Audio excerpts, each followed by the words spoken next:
Today's kernel is going out to Felipe, who hopped in on a little debate I was having on Instagram on whether or not cocktail shrimp is a fancy snack. If you have any thoughts on this, please feel free to weigh in. But Felipe, I just wanted to give you a quick shout out here on the show, and I hope you enjoy today's episode.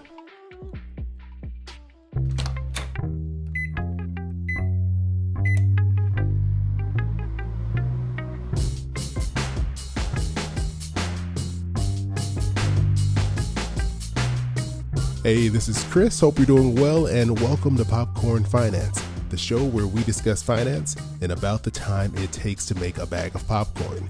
I used to mention this a lot more on the podcast before, but I host another podcast called This Is Awkward. It's a show that I host alongside my co-host, Allison Baggerly of Inspired Budget. You've probably heard her here on the podcast several times before in the past. This is a unique show where we take listener calls and stories that they submit to us about the awkward money situations that they're dealing with. Because one of the things that I've learned over doing Popcorn Finance for all these years is that we all deal with really awkward and difficult money situations. And sometimes you just want to hear from other people who are also dealing with these situations and how they get through it, because oftentimes we doubt the way that we're handling these situations. So that's why we created this podcast. And I thought it would be really fun to share with you all one of our more recent episodes where we tackle a submission that was sent in to us from someone who lent money to a friend and it is not going well. So I'm going to play a clip from that episode for you all here. I hope you enjoy, and I'll join you all at the end of that clip. My best friend borrowed $3,000 from me to cover funeral costs for her mom in October 2010. My friend has battled depression and a string of financial issues since then. Over the years, I've waited patiently for the opportunity to ask for repayment, but she's always dealing with some sort of financial issue. Last year, she lost everything in an apartment fire. She doesn't mention the loan. I don't know if she's forgotten. I'd like my money back. My own financial situation is not the same as it was 10 years ago when I gave it to her. My husband says the statute of limitation has run out, and I disagree. How would you handle the situation? Oh, man, this is tough. And I don't want to just cut this situation off right at the beginning and just be like, I think you need to let it go. But I think you might have to let this one go, because, I mean, $3,000 is a lot of money. That is that's not an insignificant amount of money by any means whatsoever. But I think the level of awkwardness of approaching this conversation would not be worth it. Because I think if this friend was ever going to give you this money back, they would have given it back to you by now.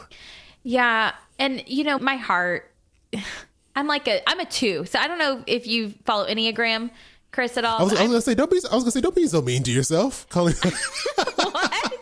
What did you think? Like you're 2 out of 10.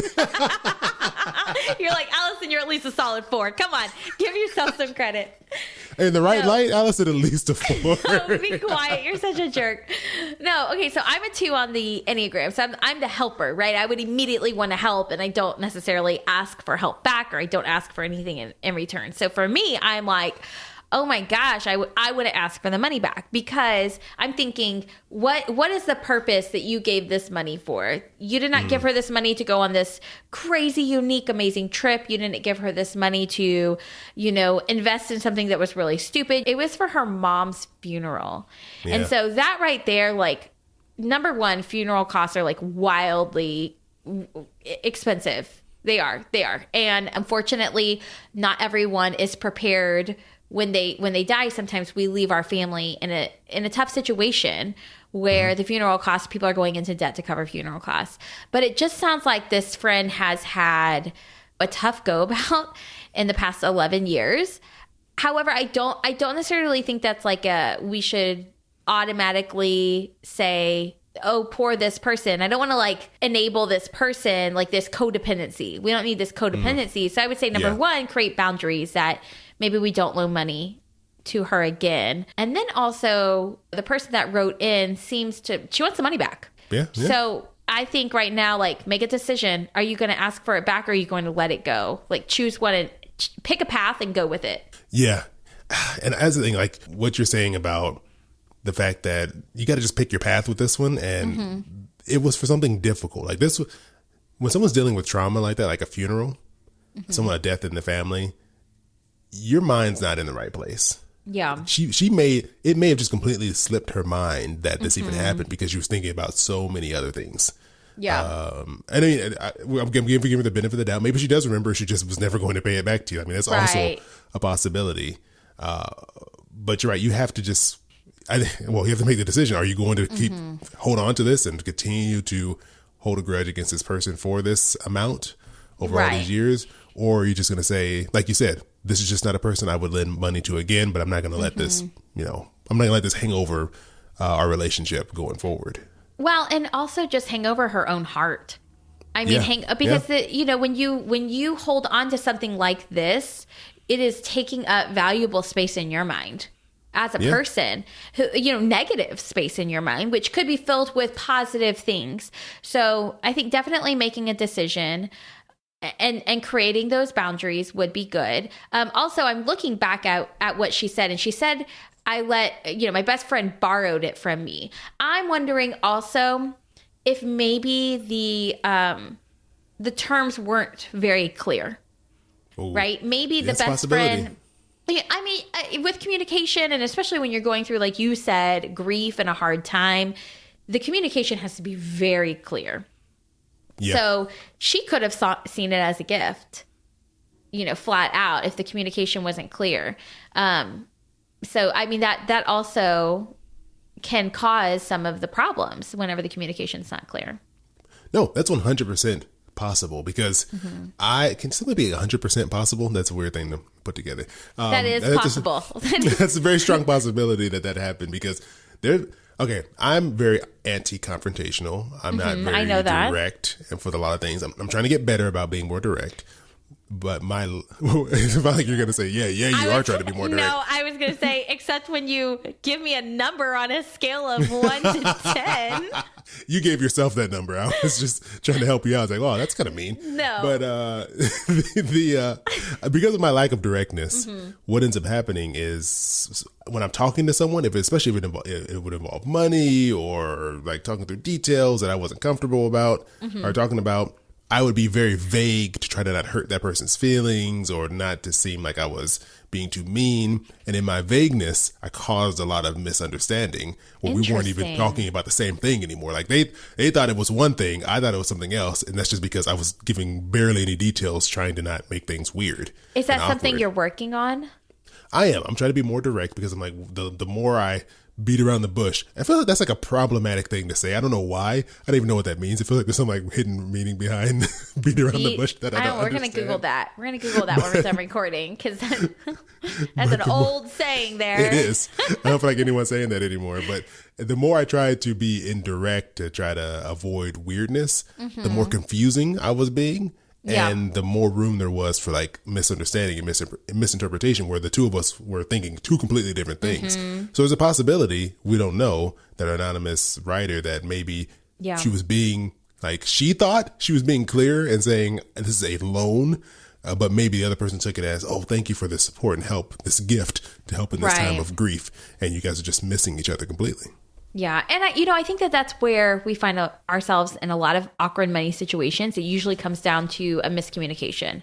Yeah. Unless there's like someone just outwardly being awkward, kind of like our last episode where someone was just like blatantly going to the behind friends' backs asking for money. There is sometimes that happens, but most of the times we find ourselves in awkward money situations because of miscommunication.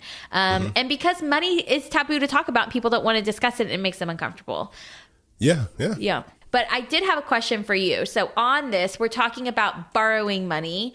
What is your philosophy? I'm just curious. I think I know what it is when it comes to lending money to friends. Like if I were to come to you today and be like, Chris, I've run out of curly hair products. And I need... They're very expensive. Please send me $500. So, I mean, I'm joking about that. But no, but seriously, like... if you had a friend who really, was in a very similar situation, or a friend who was in a situation where they, maybe lost their job in the pandemic and they were having trouble putting food on the table, things like that. What is your kind of belief when it comes to loaning money? When it comes to your situation, I would not help you because I have no sympathy for people with hair. But if we're going to... What if it was to fix my beard. What Oh, about in that You case, have- I will provide you with as much money as you need to get a full luscious beard. But I think we've maybe talked about this before on the show too. I think so. My policy is if I'm giving you money, I'm giving you money. Like this is for you to keep. I don't expect you to pay it back, and I will only give what I don't mind never getting back.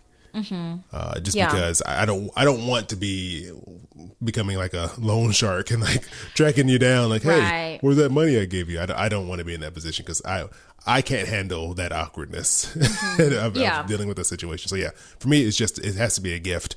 If not, I'm not giving it type of situation. What about you? I think we're on the same boat, aren't we? Yeah, and I do think now that you mentioned it, I do think that we've discussed this in a previous episode, and I'm the same way. You know,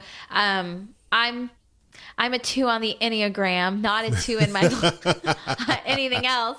But, you know, and I love helping, but I love giving gifts. Like it just brings me joy, right? Like my friend, one of my best friends, Amanda, I was so excited to be able to send her a birthday card with a Target gift card, $50 Target gift card in it, not expecting anything back for my birthday. It just brings me so much joy to give her a gift. And I think the same is true when it comes to just like, you know, providing money for people that I love, but having clear boundaries and that I expect nothing back in return.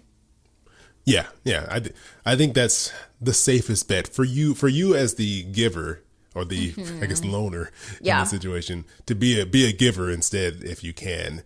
I think there are going to be, what were you going to say? No, I was just thinking, you know, there's probably people that are put in situations where they want to help, but they can't. And it's hard to find ways to say no.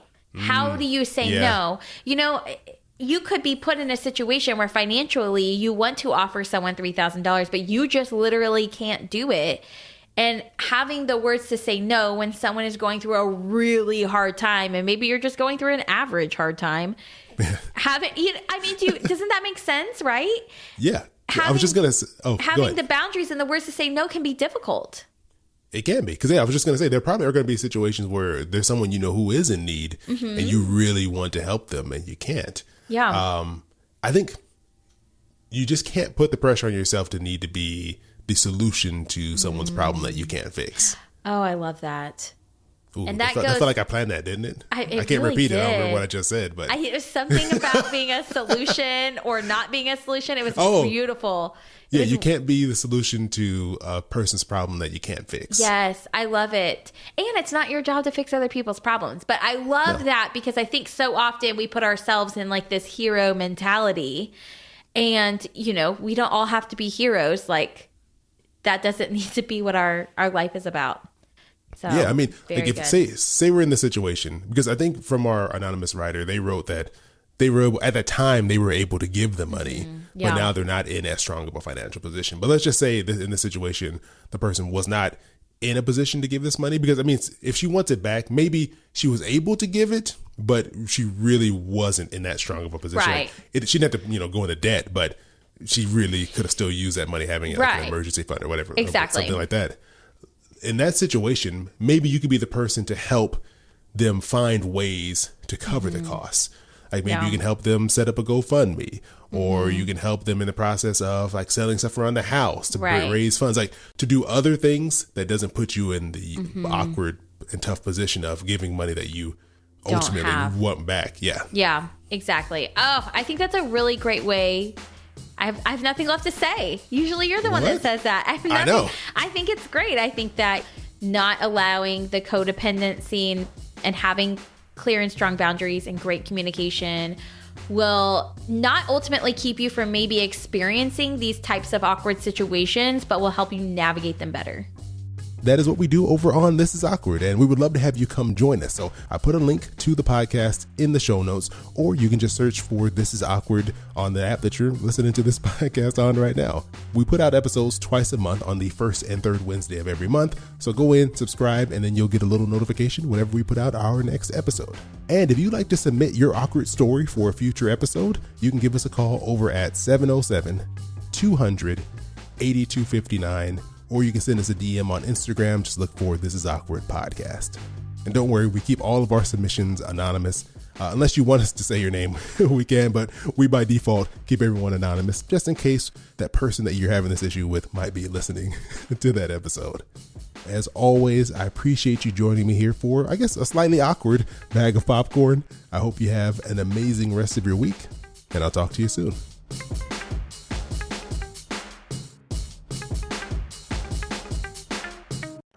Yeah, boy, keep it poppin' like Mary Poppins.